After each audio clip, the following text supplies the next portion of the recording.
Hello children, Nana Janet here.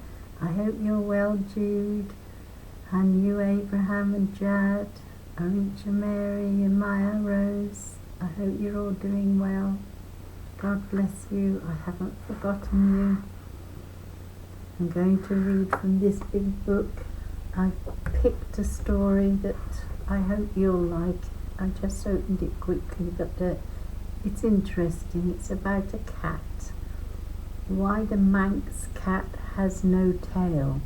This is a myth from the Isle of Man. Just ask Mummy and Daddy where the Isle of Man is, and that they have a lot of cats, or they used to, but maybe they don't now.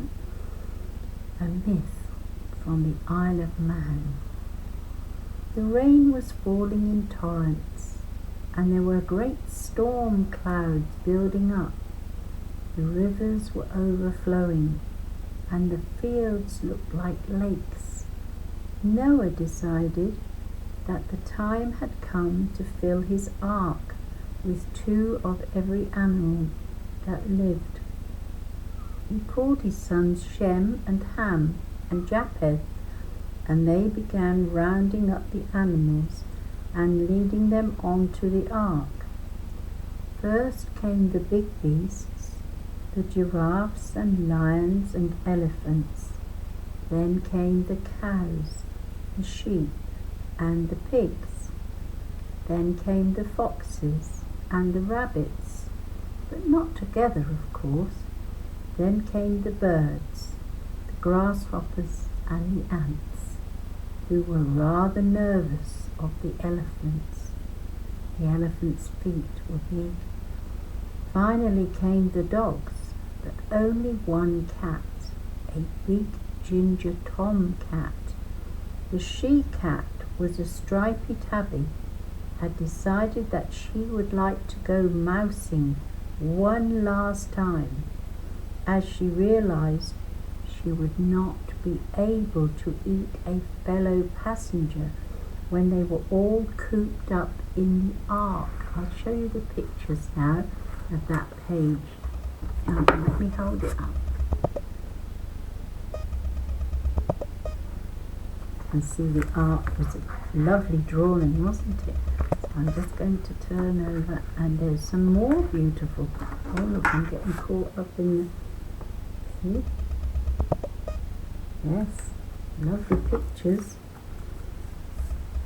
Mrs. Noah called and called her, but she still did not come. Cats are always contrary, and she was no exception. Noah looked at the rising water and told Mrs. Noah that he would have to pull up the gangplank, as the ark would soon be afloat.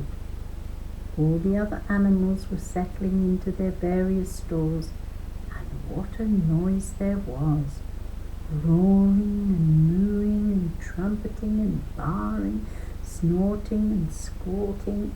Toes and flippers and trotters and paws got stood on, fur and feathers were ruffled, and horns and long tails got stuck.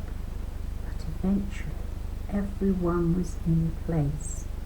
Noah began to pull the great door of the ark to, and just as he was about to shut it fast, up pranced the she-cat, soaking wet, licking her lips.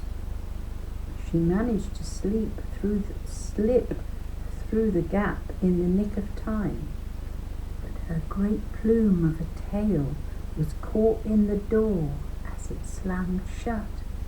She turned round, and her entire tail was cut off. Oh, how sad. It must have hurt her, don't you think? And and the cat was cross. But Noah told her it was entirely her own fault, and she would have to wait until they found land again before she could have her tail mended. 40 days and 40 nights later, the flood was over, and Noah opened the great door of the ark once more.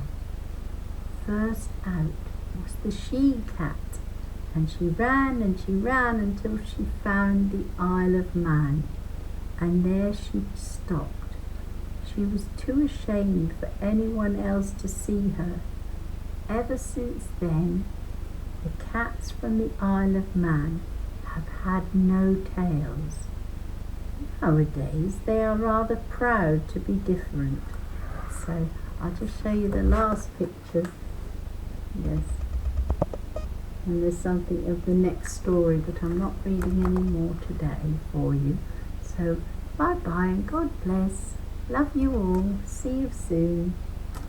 Hope you enjoyed listening. Bye bye.